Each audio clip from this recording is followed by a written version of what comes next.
انسان اتنا نجس ہے کہ دنیا میں آئے تو ناپاک اور روح نکلی تو ناپاک. اس کا مطلب ہے کہ انسان ہے، ابتدا بھی ناپاک ہے، انتہا بھی ناپاک. وہ پاک ہے، یہ ناپاک ہے.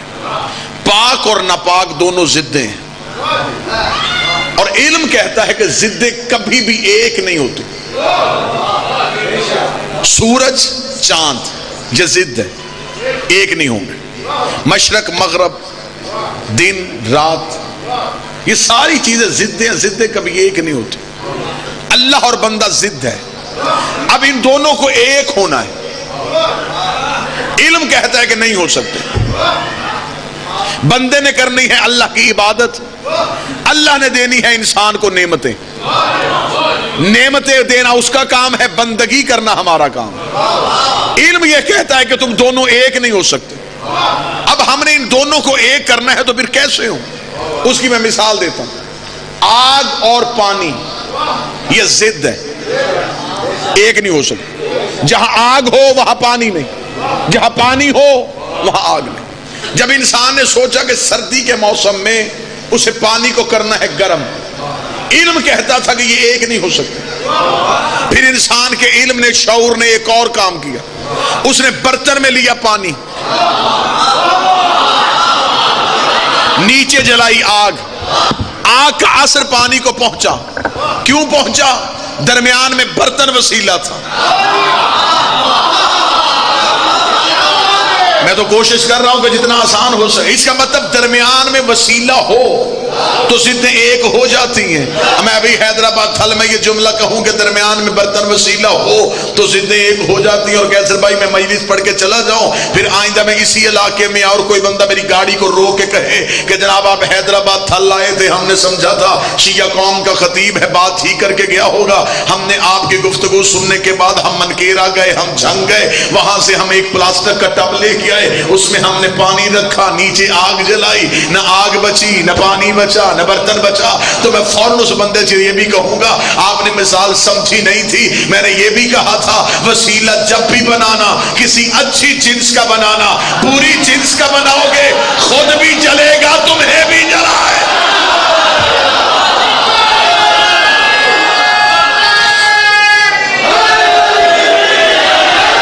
بسم اللہ.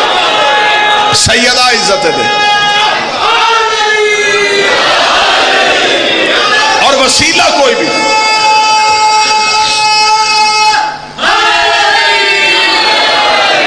وسیلہ کوئی بھی اپنی مرضی سے نہیں بناتا.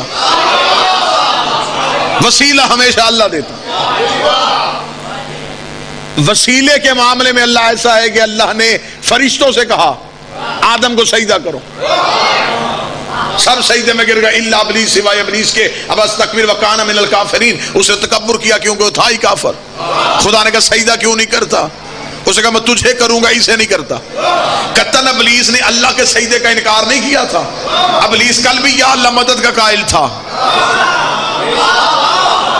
ابلیس آج بھی یا اللہ مدد کا قائل ہے. اس نے اللہ کی مدد کا انکار نہیں کیا تھا. اس نے کہا تھا میں آدم کو سجدہ نہیں کرتا. خدا نے کہا فخرج لعنت الی یوم الدین، نکل جا میرے دربار سے، تجھ پر قیامت تک کے لیے میری لعنت رہے گی. میرے مالک یہ سب سے بڑا نمازی ہے، تو نے اتنی جلدی لعنتی کیوں بنا دیا؟ میرے مالک ہو سکتا ہے یہ تھوڑی دیر بعد تیری بارگاہ میں واپس آ جائے، واپس آ کے کہے کہ مجھے معاف کر دے، مجھ سے غلطی ہو گئی ہے، میں اب سجدہ کر دیتا ہوں. خدا نے کہا اسے فوراً لعنتی اس لیے بنایا ہے کہ حجت بھی پہلی ہے، منکر بھی پہلا ہے. حجت بھی پہلی ہے، منکر بھی پہلا. اگر آج اسے معاف کیا، کل کو بڑے بڑے منکر عبادات کے ٹوکرے اٹھا کے میرے دروازے پہ آ جائیں گے کہ ابلیس کو معاف کر دیا تھا، ہمیں بھی معاف کر دے. میں دنیا کو بتانا چاہتا ہوں میں اپنے منکر معاف کر سکتا ہوں، اپنی حجت کے منکر معاف نہیں کرتا. اب حیدرآباد کا جوان طبقہ مجھے بول کے بتائے جب اللہ آدم صفی اللہ کا منکر برداشت نہیں کرتا تو علی ولی اللہ کے منکر کو کیسے برداشت؟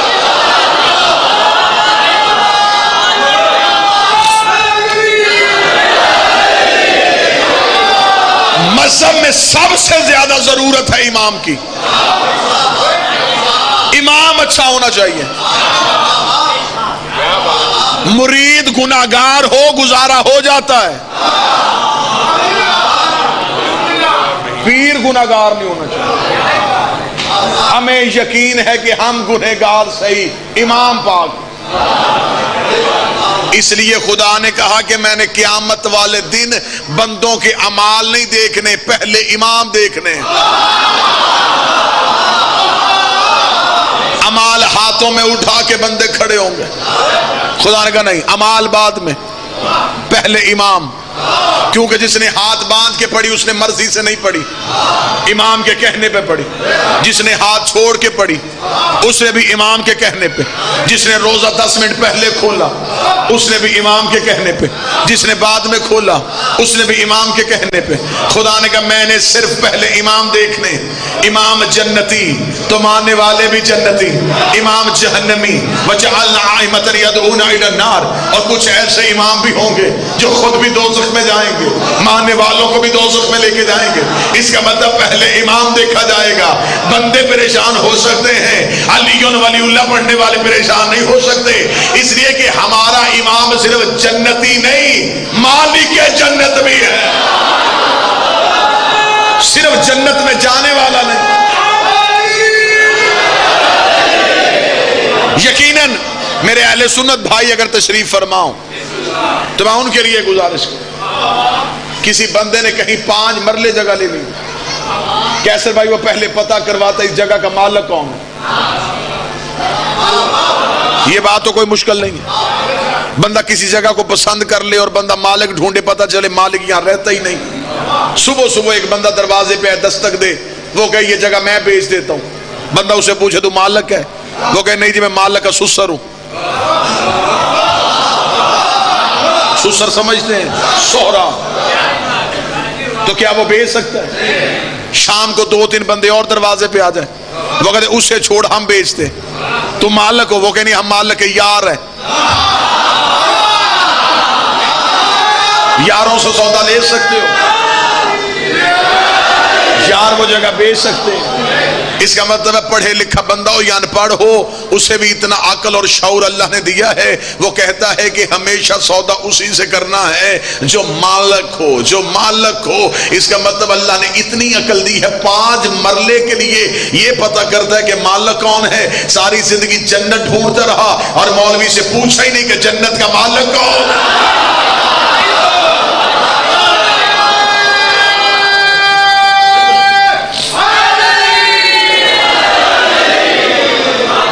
محمد ہے مالکان جنت میں سے. امام اچھا ہونا چاہیے. شیعہ بیٹھے ہو، سنی بیٹھے ہو، مہربان اپیل میں صرف اتنی کروں گا، مذہب اسلام میں اللہ اور بندے کے درمیان جو وسیلہ ہے اسے امام کہتے ہیں. ہم نے 12 بنائے ہیں، 12 میں سے ایک میں بھی عیب نہیں. 12 ہم نے اپنی مرضی سے نہیں بنائے، نبی نے دیے ہم نے مان لیے. امام اچھا ہونا چاہیے. اگر امام کامیاب ہو تو وہ ماننے والوں کو بھی کامیاب کرے، اور اگر خود امام ہی ناکام ہو تو ماننے والے بھی ناکام. امام اچھا ہونا چاہیے. کوئی بندہ قبلہ چھوڑ کے، کعبہ چھوڑ کے کسی اور طرف منہ کر کے سجدہ کرے تو سجدہ نہیں ہونا، کیونکہ امام سجدہ ایک ہے، وہ کعبہ ہے. ایسے ہی مذہب اسلام میں ایک امام ہوتا ہے جس نے آپ کو اللہ تک پہنچانا ہوتا ہے. اللہ کا کام ہے دین بنانا، نبی کا کام ہے دین پہنچانا، امام کا کام ہے دین منوانا. سب سے اہم ترین ذمہ داری امام کی ہوتی ہے. قرآن کہتا ہے کہ 2 اماموں کا قرآن میں ذکر ہے، ایک حق کا ایک باطل کا. حق کے امام کا نام موسیٰ تھا، باطل کے امام کا نام فرعون تھا. قرآن کہتا کہ آدھی رات کو حضرت موسیٰ اپنے ماننے والوں کو لے کے نکلے تو فرعون پیچھے تاکو میں چلا. آگے آگے دریائے نیل. موسیٰ کے ماننے والے پریشان ہو گئے، انہوں نے کہا مروا دیا موسیٰ تو نے. آگے بھی موت، پیچھے بھی موت. آگے جائیں تو دریا میں گریں، پیچھے جائیں تو فرعون پکڑے. کہاں جائیں؟ موسیٰ نے منہ آسمان کی طرف کر کے اللہ سے پوچھا میرے اللہ بتا کہاں جاؤں. قوم نے موسیٰ سے پوچھا موسیٰ نے اللہ سے پوچھا، قوم نے موسیٰ سے پوچھا، موسیٰ نے اللہ سے پوچھا۔ خدا نے کا طریقہ یہ ہے، قوم امام سے مانگتی ہے، امام اللہ سے مانگتا ہے۔ قوم نے موسیٰ سے پوچھا موسیٰ کیا کرے، اتنا کہنا تھا، یا موسیٰ نے پروردگار سے پوچھا میرے مالک کیا کرنا چاہیے، آواز پروردگار ہے موسیٰ پریشان کیوں ہے، ہم نے تجھے عصا موجے پہ دیا، عصا کو دریا پہ مار۔ قرآن کہتا موسیٰ نے عصا کو دریا پہ مارا، دریا میں رستہ بن گیا۔ موسیٰ کے پیچھے قبیلے 12 تھے، قومیں 12 تھیں، 12 قبیلوں میں جنگ چھڑ گئی۔ ایک نے کہا ہم گزریں گے، دوسرے نے کہا ہم گزریں گے، تیسرے نے کہا ہم گزریں گے۔ موسیٰ نے کہا میرے مالک قومیں 12 ہیں، رستہ تو نے ایک بنا، توجہ میری طرف، رستہ تو نے ایک بنا دیا۔ آواز پروردگار ہے موسیٰ پریشان نہ ہو، دوبارہ عصا کو دریا پہ مار۔ موسیٰ نے دوبارہ عصا کو دریا پہ مارا۔ قرآن کہتا رستے بن گئے 12، رستے بن گئے 12، رستے بن گئے 12۔ چپ رہو یا بول پڑو، ہدایت کے رستے ہوتے ہی 12 ہیں، نجات کے رستے ہوتے ہی 12 ہیں، نہ 3 بنے نہ 13 بنے، ہدایت کے رستے ہوتے ہی 12 ہیں۔ موسیٰ نے 12 قومیں ان رستوں سے پار کروا دی۔ خدا نے قرآن میں ایک امام کی طاقت بتائی ہے کہ ایک امام میں اتنی طاقت ہوتی ہے کہ وہ 12 قومیں پار کروا دیتا ہے۔ 12 اماموں میں اتنی طاقت نہیں کہ وہ ایک قوم کو پار کروا۔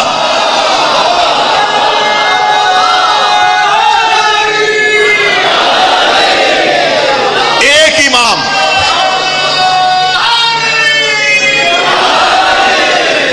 لیکن شرط یہ ہے کہ امام اچھا ہو۔ موسیٰ اچھا امام تھا، ماننے والے پار چلے گئے۔ فرعون برا امام تھا، ماننے والے غرق ہو گئے۔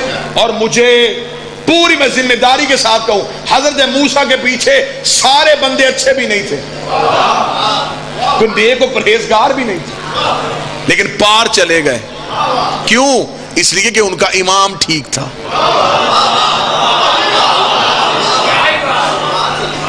فرعون والے سارے مر گئے، امام برا تھا۔ اچھا لطف لینے والی میری بات یہ کہ جب حضرت موسیٰ رستہ بنا کے جا رہے تھے تو حضرت موسیٰ کی قوم کا جو آخری بندہ پیچھے تھا، اس نے کہا کہ اب فرعون تو پیچھے رہ گیا۔ اس نے پیچھے مڑ کے دیکھا تو فرعون بھی پیچھے ہی آ رہا تھا۔ وہ پریشان ہو گیا، اس نے آواز دے کے حضرت موسیٰ کو روکا۔ اس نے کہا او اللہ کے نبی بات سن، رستہ تو بند کر۔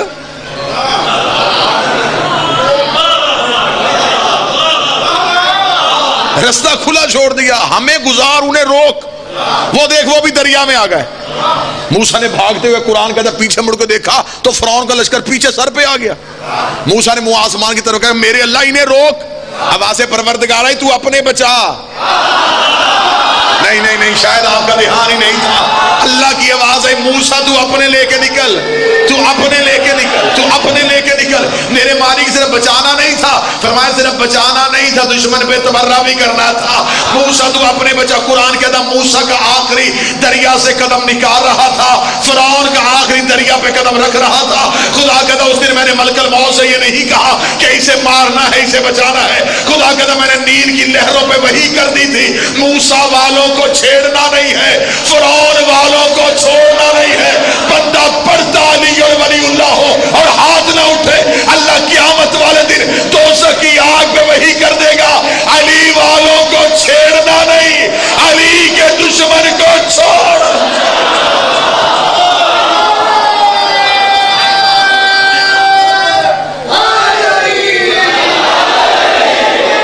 بسم اللہ صاحب، تو اپنے پار لے کے چل۔ بسم اللہ صاحب، بادشاہ حسین عزتوں سے نوازے۔ فرعون والے سارے مر گئے، موسیٰ والے سارے بچ گئے۔ موسیٰ والے بچے کیوں؟ امام اچھا۔ فرعون والے مرے کیوں؟ امام۔ لہذا آخری سانس تک تمہارے پاس موقع ہے، امام اچھا بنا لینا۔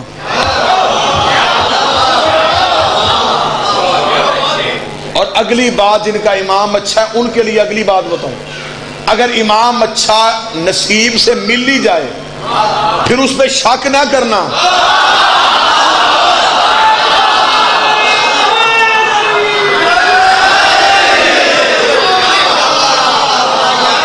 اگر موسیٰ والے کر لیتے شک، مارونوں نے بھی جانا تھا، انہوں نے پانی میں پیر رکھ دیا موسیٰ کے پیچھے. امام پہ یقین ہوتا ہی ایسا ہے، موت بھی سامنے ہو امام کا نام لے کے چلے جاؤ. ایک بندہ آیا تھا نا میرے مولا کے پاس، اس نے آ کے مولا سے کہا مولا میں آپ کا شیعہ ہوں. امام نے کہا وہ سامنے تنور میں آگ جل رہی ہے چھلانگ لگا. اس نے کہا مولا محبت زندہ رہنے کے لیے کی ہے،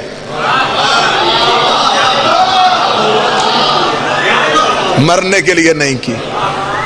اتنا کہنا تھا یا اس علاقے کا سب سے غریب شخص امام کی بارگاہ میں بیٹھا تھا. امام نے کہا چھلانگ لگا، فوراً گیا تندور میں چھلانگ.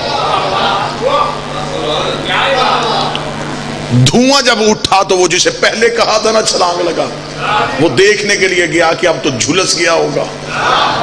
جب گیا تو جا کے اس نے دیکھا کہ وہ پھولوں میں بیٹھ کے علی کی تسبیح کر رہا تھا.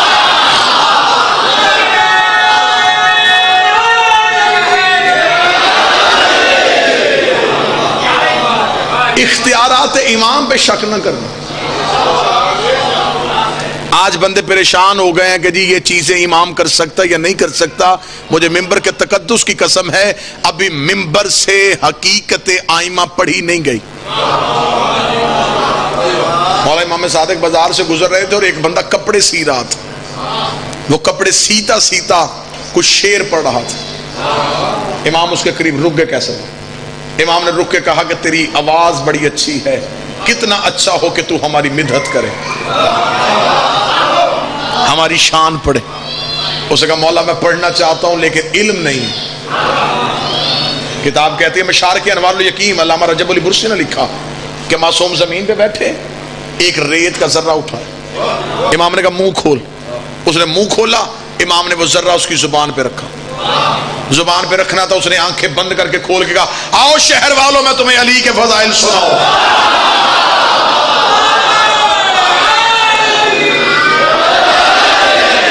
آؤ میں تمہیں علی کے فضائل سناؤ. جب اس نے اتنا جملہ کہا تو لوگ اکٹھے ہو گئے کہ درزی. وہ کھڑا ہو کے اس نے خطبے پہ خطبہ. جب فضائل پڑھنے شروع کیے تو علامہ رجب علی برسی کہتے ہیں کہ لوگوں نے کانوں پہ ہاتھ رکھ لیا، لوگوں نے دماغ پہ ہاتھ رکھ لیا. تو کیا پڑھ رہا ہے؟ ہم نے تو ایسا کبھی سنا ہی نہیں، ہمارا دماغ پھٹ جائے گا. یہ بستی سے نکلا اور ویرانے میں چلا گیا. اس نے آسمان کی طرف منہ کر کے علی کے فضائل پڑھے. پرندے زمین پہ گرنے شروع ہو گئے. یہ دریا کے کنارے گیا، پانی ابل ابل کے کناروں سے باہر آنا شروع ہو گیا. اس کا گرے پان چاک تھا، پاؤں میں نلین نہیں تھی. گرد سے اٹا پھٹا ہوا جلدی سے مدینے شہر میں پہنچا.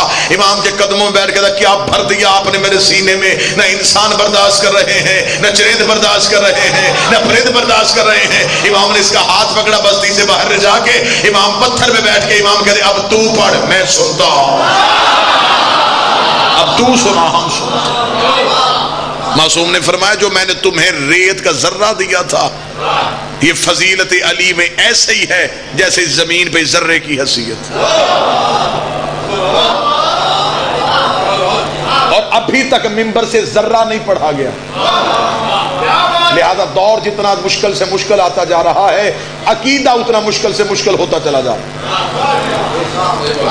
عقائد پہ پہرا دیجئے گا، عقیدے پہ پہرا دیجئے گا.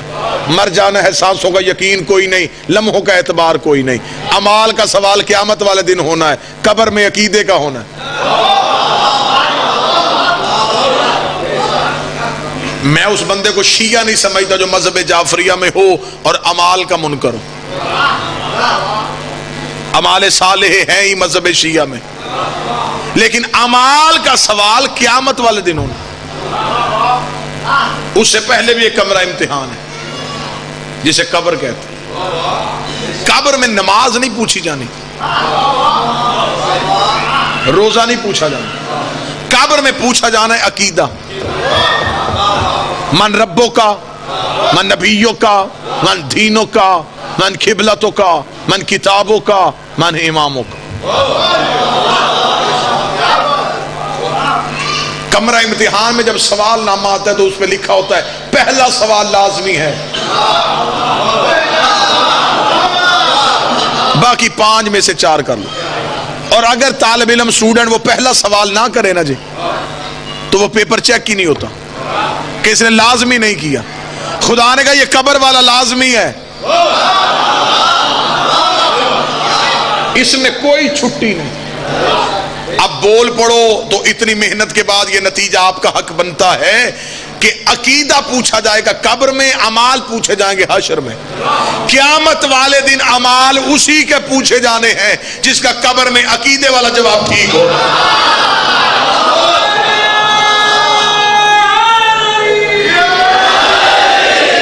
بندوں کے پاس اعمالوں کی گٹھڑیاں بھی ہوں, اللہ کھولنے نہیں دے گا.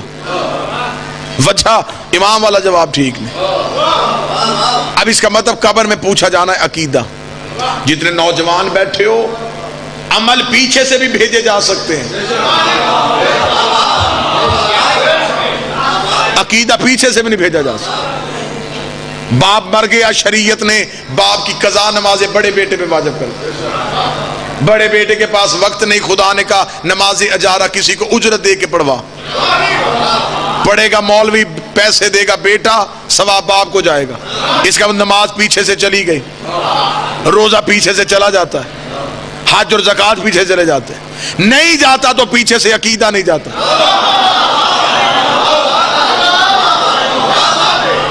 اس لیے عقیدے بہتر رکھنا, عقیدہ بہتر رکھنا. آخری سانس تک عقیدے میں کمی نہ آنے دینا, علی پہ شک نہ کرنا.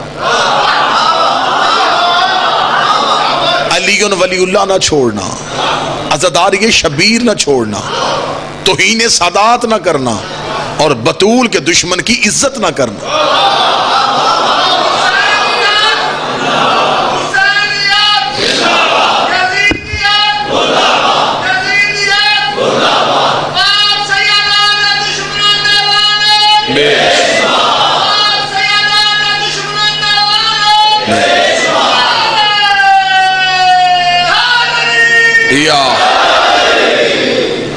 کو بات پہنچ گئی یا نہیں پہنچ گئی؟ مذہب اسلام میں اہمیت امام جو ہے وہ سب سے زیادہ ضروری ہے.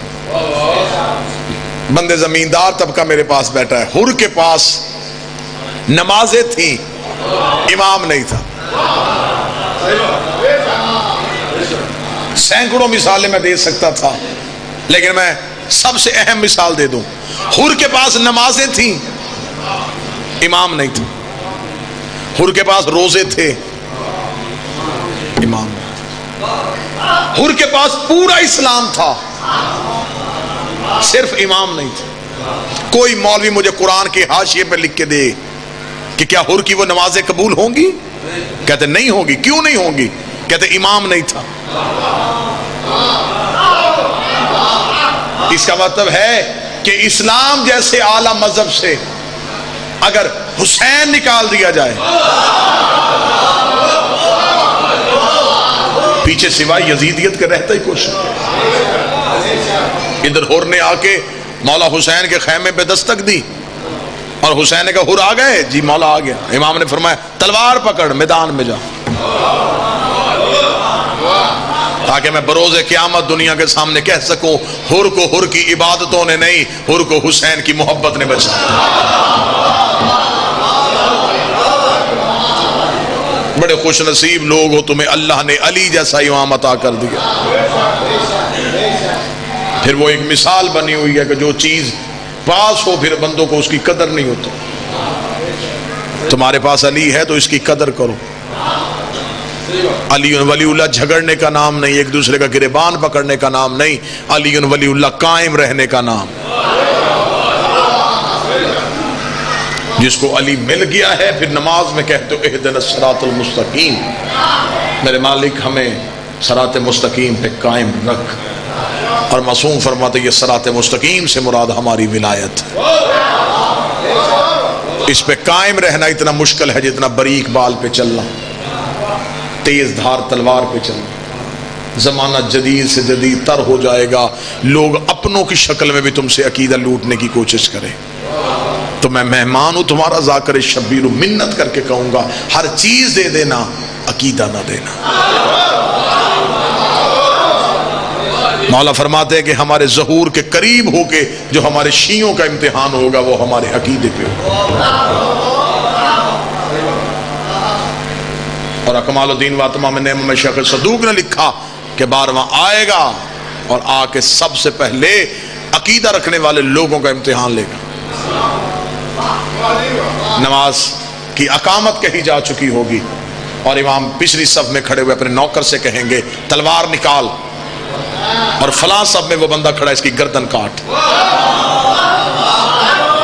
اس صف میں وہ بندہ کھڑا ہے اس کی گردن کاٹ، فلاں میں وہ بندہ کھڑا اس کی گردن کاٹ. وہ کہے گا مولا یہ تیرے پیچھے نماز کی نیت کر چکے ہیں، گردنیں کیوں کٹوا رہا ہے؟ کتاب کے جملہ امام فرماتے ہیں ان کی گردنیں اس لیے کٹوا رہا ہوں، مانتے بھی ہمیں تھے اور شک بھی ہماری ولایت میں.